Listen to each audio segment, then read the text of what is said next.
ବନ୍ଧୁଗଣ, ଆମେ ଆଜି ଆପଣଙ୍କୁ ଏହା କହିବାକୁ ଯାଉଛୁ କି ବାସି ରୁଟି ଖାଇଲେ କ'ଣ ହୁଏ ଏବଂ ରୁଟି ବନେଇବା ସମୟରେ କେଉଁ ଭୁଲ କଲେ କ'ଣ ହୋଇଥାଏ।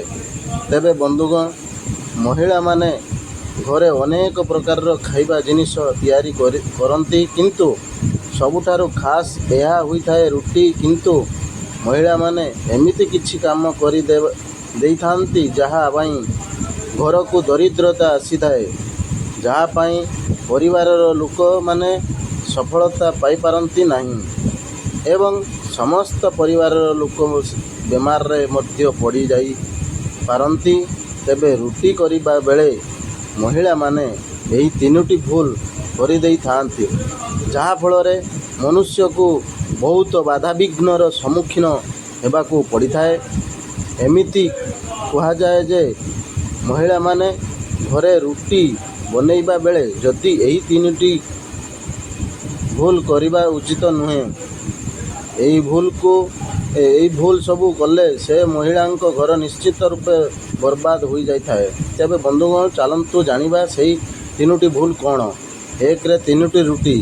ଆମେ ଆପଣମାନଙ୍କୁ କହି ରଖୁଛୁ ଯେ ଘରର ମହିଳାମାନଙ୍କୁ ପ୍ରଥମତଃ ଏହା ମନେ ରଖିବା ଉଚିତ ଯେ ଛୋଟ ଛୁଆଙ୍କୁ କିମ୍ବା ବଡ଼ କାହାରିକୁ ବି କେବେ ବି ଏକା ସହ ତିନୋଟି ରୁଟି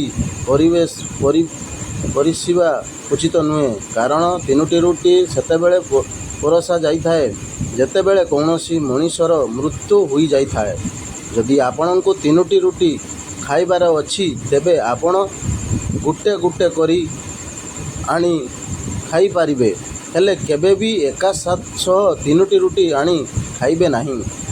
ନମ୍ବର 2, ମନ ଦୁଃଖରେ ରୋଷେଇ କରିବା। କିଛି ମହିଳା ଏମିତି କାମ କରିଥାନ୍ତି ଯାହାଦ୍ୱାରା ତାଙ୍କ ପରିବାରର ବିପଦରେ ଏବଂ ବିମାରରେ ପଡ଼ିଯାଏ, ଏମିତିକି ଘରର କାଙ୍ଗାଳ ମଧ୍ୟ ହୋଇଯାଏ ଏବଂ ରୋଷେଇ କରିବା ବେଳେ ନିଜ ହାତକୁ କେବେ ବି ଆସନା କରିବା ଉଚିତ ନୁହେଁ। ଏମିତି ମଧ୍ୟ କିଛି ମହିଳା ଥାଆନ୍ତି ଯେଉଁମାନେ ରୋଷେଇ କରିବା ବେଳେ ମୁଣ୍ଡରେ ହାତ ମାରିଥାନ୍ତି, କେବେ ଏପଟେ ସେପଟେ ହାତକୁ ଅସନା କରି ରୋଷେଇ କରିଥାନ୍ତି। ତେବେ ବନ୍ଧୁଗଣ, ଯଦି ଆପଣମାନେ ମଧ୍ୟ ଏମିତି କରୁଛନ୍ତି, ତେବେ ଏମିତି ଜମା ବି କରନ୍ତୁନି। କାରଣ ଏମିତି ଅସନା ହାତରେ ରୋଷେଇ କରିଲେ ସେହି ଖାଦ୍ୟ ଦୂଷିତ ହୋଇଥାଏ ଏବଂ ସେହି ଖାଦ୍ୟ ଖାଇବା ଦ୍ୱାରା ଆପଣଙ୍କ ପରିବାରର ଲୋକମାନଙ୍କର ଦେହ ଅସୁସ୍ଥ ହୋଇଯାଏ ଏବଂ ଘରେ ବିମାରୀ ଲାଗି ରହିଥାଏ। ଏପରି ଗଲେ ଘରର ଉପରେ ରାହୁ ଏବଂ କେତୁଙ୍କର କୋପଦୃଷ୍ଟି ପଡ଼ିଥାଏ। ତେଣୁ ଆପଣମାନେ କେବେ ବି ନିଜ ହାତ ଅସନା କରି ରୋଷେଇ କରନ୍ତୁ ନାହିଁ। ସୂର୍ଯ୍ୟାସ୍ତ ସମୟରେ ଘରୁ କୌଣସି ବି ଜିନିଷ ଅନ୍ୟକୁ ଦିଅନ୍ତୁ ନାହିଁ। ବନ୍ଧୁଗଣ, ଭୁଲରେ ବି ସୂର୍ଯ୍ୟାସ୍ତ ସମୟରେ ଘରୁ କୌଣସି ବି ଜିନିଷ ପଡ଼ୋଶୀଙ୍କୁ ଦିଅନ୍ତୁ ନାହିଁ। କାରଣ ଯେକୌଣସି ଜିନିଷ ସୂର୍ଯ୍ୟାସ୍ତ ସମୟ ଘରୁ ଦେଇଥିଲେ ଘରର ହାନି ହୋଇଥାଏ, ଘରେ ଅନ୍ନର ଅଭାବ ଦେଖାଯାଇଥାଏ। ଆପଣମାନେ ନିଜ ରୋଷେଇ ଘରେ ଗୋଟେରୁ ଅଧିକ ଛୁରୀ ରଖିବେ ନାହିଁ। ଏମିତି କରିବା ଦ୍ୱାରା ଆପଣଙ୍କ ଘରକୁ ନକାରାତ୍ମକ ଶକ୍ତି ପ୍ରବେଶ କରିଥାଏ ଏବଂ ମାତା ଅନ୍ନପୂର୍ଣ୍ଣା ମଧ୍ୟ ରାଗିଯାଇଥାନ୍ତି।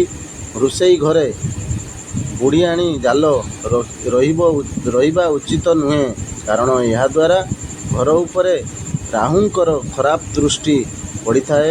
ତେବେ ବନ୍ଧୁଗଣ, ଯେତେବେଳେ ଆପଣ ରୋଷେଇ କରୁଛନ୍ତି, ସେତେବେଳେ କିଛି ଅଟା ଆପଣ ପିମ୍ପୁଡ଼ିମାନଙ୍କ ପାଇଁ ପକାଇଦେବେ। ଏମିତି କରିବା ଦ୍ୱାରା ଆପଣଙ୍କର କରଜ କମିବାରେ ଲାଗିଥାଏ। ସବୁବେଳେ ଧ୍ୟାନ ରଖିବେ ଯେ ପ୍ରଥମ ରୁଟି ଗାଈକୁ ଖାଇବାକୁ ଦେବେ ଆଉ ଶେଷ ରୁଟି କୁକୁରକୁ ଖାଇବାକୁ ଦେବେ। ଯଦି ଆପଣ ସବୁଦିନ ଏମିତି କରିବେ, ତେବେ ଆପଣଙ୍କ ଉପରେ ମାତା ଅନ୍ନପୂର୍ଣ୍ଣାଙ୍କ କୃପା ସବୁବେଳେ ରହିବ ଏବଂ ଆପଣଙ୍କ ଘରେ ଅନ୍ନ ଭଣ୍ଡାର କେବେ ବି ଖାଲି ରହିବ ନାହିଁ। ଆମେ ଆପଣଙ୍କୁ କହି ରଖୁଛୁ କି ଯଦି ଆପଣ ବାସି ରୁଟି ଖାଉଛନ୍ତି, ତେବେ ଆପଣ ମାଲାମାଲ ହୋଇଯାଇପାରିବେ। ଏହା ଶୁଣିବାକୁ ତ ବହୁତ ଅଜବ ଲାଗୁଥିବ, କିନ୍ତୁ ଏହା ସତ ଅଟେ। ବନ୍ଧୁଗଣ, ଯଦି ଆପଣ ବଳକା ରହିଯାଇଥିବା ଖାଦ୍ୟକୁ ନ ଫୋପାଡ଼ି ନିଜେ ଦେଉଛନ୍ତି, ତେବେ ଆପଣଙ୍କ ଉପରେ ସବୁ ଦେବାଦେବୀଙ୍କର କୃପା ରହିଥାଏ।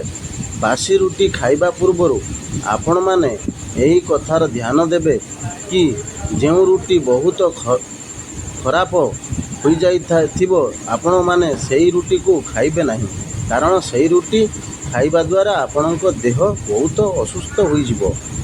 ତେବେ ବନ୍ଧୁଗଣ, ଚାଲନ୍ତୁ ଜାଣିବା ମହିଳାମାନେ ରୋଷେଇ ଘରେ କେଉଁ ଭୁଲ କଲେ ଘରକୁ ବିପଦ ଆସିଥାଏ। ନମ୍ବର 1, ରୋଷେଇ ଘରେ ସବୁବେଳେ ସଫାସୁତୁରା ରଖିବା ଉଚିତ। ଏହିପରି କରିବା ଦ୍ୱାରା ଘରକୁ ମାତା ଅନ୍ନପୂର୍ଣ୍ଣା ଆସିଥାନ୍ତି। ଭଗବାନ କୃଷ୍ଣ କହିଛନ୍ତି କି ରୋଷେଇ କରିବା ସମୟରେ ପୂର୍ବ କିମ୍ବା ଉତ୍ତର ଦିଗକୁ ମୁହଁ କରି ରୋଷେଇ କରିବା ଉଚିତ। ଏହିପରି କରିବା ଦ୍ୱାରା ଅନେକ ଲାଭ ହୋଇଥାଏ, ଘରେ କୌଣସି ଅସୁବିଧା ହୋଇନଥାଏ। ନମ୍ବର 2, ବିଶେଷ ଭାବରେ ମଙ୍ଗଳବାର ଏବଂ ଶନିବାର ଦିନ ଘରକୁ ଲୁହା ଜିନିଷ କିଣିକି ଆଣିବା ଉଚିତ ନୁହେଁ। ଏଥିସହିତ ରୋଷେଇ ଘରେ ଛୁରୀ ଏବଂ ଲୁହା ଜିନିଷ ଅଧିକ ରଖିବା ଉଚିତ ନୁହେଁ। ଏହିପରି କରିବା ଦ୍ୱାରା ଘରେ ନକାରାତ୍ମକ ଉର୍ଜାର ସଞ୍ଚାର ହୋଇଥାଏ। ତେବେ ଭଗବାନ କୃଷ୍ଣ କହିଛନ୍ତି ଯେ ରୋଷେଇ ଘରେ ଭଙ୍ଗା ଜିନିଷ ରଖିବା ଉଚିତ ନୁହେଁ, ତେଣୁ ଏଥିପ୍ରତି ଧ୍ୟାନ ଦେବେ। ନମ୍ବର 3, ରୋଷେଇ ଘରେ କେବେ ବି ଜୁତା ଚପଲ ପିନ୍ଧି ପଶିବା କଥା ନୁହେଁ। ଏହିପରି କରିବା ଦ୍ୱାରା ମାତା ଅନ୍ନପୂର୍ଣ୍ଣା ରାଗିଯାଇଥାନ୍ତି। ଯଦି ଆପଣ ଚପଲ କିମ୍ବା ଜୁତା ପିନ୍ଧିବାକୁ ଚାହୁଁଛନ୍ତି, ତେବେ କପଡ଼ା କିମ୍ବା କାଠର ଚପଲ ପିନ୍ଧନ୍ତୁ। ଏହିପରି ରୋଷେଇ ଘରେ ଚପଲ ଜୁତା ପିନ୍ଧିବା ଦ୍ୱାରା ଅନିଷ୍ଟ ଏବଂ ଅଶୁଭ ହୋଇଥାଏ। ନମ୍ବର 4, ରୋଷେଇ ଘରେ ଖାଦ୍ୟ ବନେଇବା ସମୟରେ ଖାଦ୍ୟକୁ ବାରମ୍ବାର ଚାଖିବା ଦ୍ୱାରା ଅଶୁଭ ହୋଇଥାଏ। ମାତା ଅନ୍ନପୂର୍ଣ୍ଣା ରାଗିଯାଆନ୍ତି। ତେବେ ରୋଷେଇ ସରିବା ପରେ ହାତ ଗୋଡ଼ ମୁହଁ ଧୋଇ ସାରି ଚୁଲି କିମ୍ବା ଗ୍ୟାସ୍କୁ ଆଗ କିଛି ଖାଦ୍ୟ ଦେଇ ତାପରେ ଚାଖିବା ଦ୍ୱାରା କୌଣସି ଦୋଷ ଲାଗିନଥାଏ। ନମ୍ବର 5, ରୋଷେଇ ସରିବା ଗରମ ବାସନରେ ସାଙ୍ଗେ ସାଙ୍ଗେ ପାଣି ଢାଳିବା କଥା ନୁହେଁ। ଏପରି କରିବା ଦ୍ୱାରା ଅନିଷ୍ଟ ହୋଇଥାଏ। ତେବେ ପ୍ରଥମେ ବାସନକୁ ଥଣ୍ଡା ହେବାକୁ ଦିଅନ୍ତୁ, ଏହାପରେ ପାଣି ପକାଇ ପାରିବେ। ନମ୍ବର 6, ରୋଷେଇ ଘରେ ଘିଅ, ମହୁ, ଚାଉଳ ସଦାସର୍ବଦା ଭରିକି ରଖିବା କଥା। ଏହିପରି କରିବା ଦ୍ୱାରା ମାତା ଅନ୍ନପୂର୍ଣ୍ଣା ଖୁସି ହୋଇଥାଏ।